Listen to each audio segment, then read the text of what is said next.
राधे राधे। भाइयों और बहनों, आज का विषय साधारण नहीं है। अगर आपने आज की इस कथा को ध्यान से सुन लिया तो आपका जीवन बदल सकता है, क्योंकि आज हम जिस व्रत की महिमा सुनने जा रहे हैं वह ऐसा व्रत है जिसे स्वयं भगवान ने कलयुग के लिए अमृत बताया है।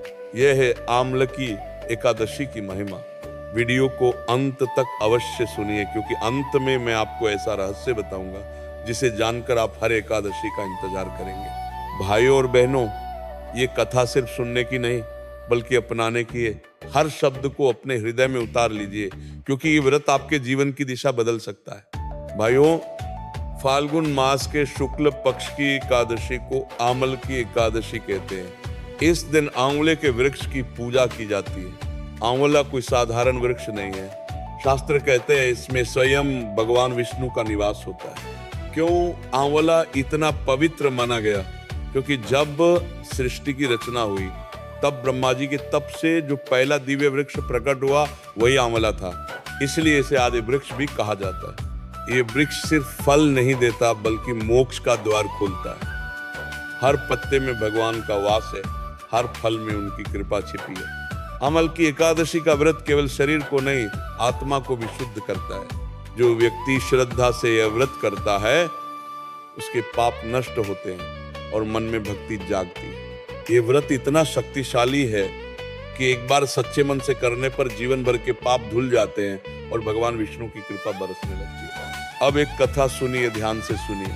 प्राचीन समय में वैदिशा नाम का एक नगर था। वहाँ चंद्रवंशी राजा चित्ररथ राज्य करते थे। राजा धर्मात्मा थे, प्रजा भी धर्मपरायण थी। पूरा राज्य भगवान विष्णु की भक्ति में लीन रहता था। जब आमल की एकादशी आई, राजा ने पूरे नगर में घोषणा करवाई, कल सभी लोग आंवले के वृक्ष के नीचे भगवान विष्णु की पूजा करेंगे। यह घोषणा सुनकर पूरा नगर उत्साह से भर गया, क्योंकि सभी जानते थे कि इस व्रत की महिमा अपार है। अगले दिन सभी लोग स्नान करके व्रत धारण करके आंवले के वृक्ष के पास पहुंचे। वहां भगवान की मूर्ति स्थापित की गई, दीप जलाए गए, भजन गाए गए। सारा वातावरण दिव्य हो गया, जैसे स्वर्ग उतर आया हो। उसी समय एक शिकारी भी वहां आ गया। वह भूखा था, प्यासा था और हिंसा करके जीवन बिताता था। लेकिन उस दिन उसने देखा लोग भक्ति में डूबे हैं, भजन हो रहा है, पूजा हो रही है। वह अभी चुपचाप बैठ गया। पूरी रात उसने कुछ नहीं खाया, भजन सुनता रहा।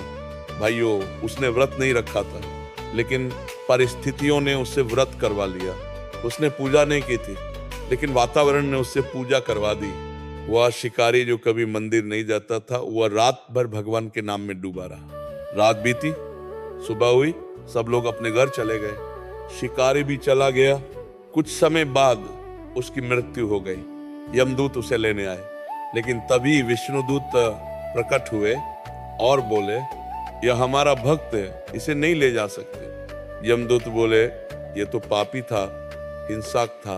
विष्णुदूत बोले, इसने आमलकी एकादशी की रात भगवान का नाम सुना, उपवास किया, भजन सुना, इसका जीवन बदल गया और उसे विष्णुलोक ले जाया गया।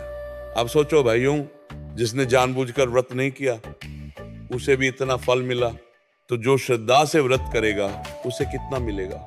ये सोचकर ही रोंगटे खड़े हो जाते हैं। भगवान की कृपा कितनी असीम है कि बिना इरादे के भी भक्त बन जाता है। यही है आमल की एकादशी का चमत्कार। इस व्रत का पहला नियम मन की शुद्धि। अगर मन में द्वेष है तो व्रत अधूरा है। दूसरा नियम इंद्रिय संयम। केवल भोजन न करना व्रत नहीं है, क्रोध न करना भी व्रत है, बुरा न बोलना भी व्रत है। तीसरा नियम भगवान का स्मरण, दिन भर नमो भगवते वासुदेवाय का जप करें। चौथा नियम आंवले की पूजा। आंवले के वृक्ष को जल चढ़ाएं, दीप जलाएं, परिक्रमा करें। पांचवा नियम दान। दान व्रत को पूर्ण बनाता है। अन्न दान, वस्त्र दान या सामर्थ्य अनुसार जो भी दे सके। भाइयों और बहनों, एकादशी केवल तिथि नहीं है, यह अवसर है अपने मन को शुद्ध करने का अवसर, अपने कर्म सुधारने का अवसर, भगवान के करीब आने का अवसर। आज मनुष्य बाहर की सफाई में लगा है, घर साफ, कपड़े साफ, मोबाइल साफ, लेकिन मन की सफाई भूल गया है। एकादशी मन की सफाई का दिन है।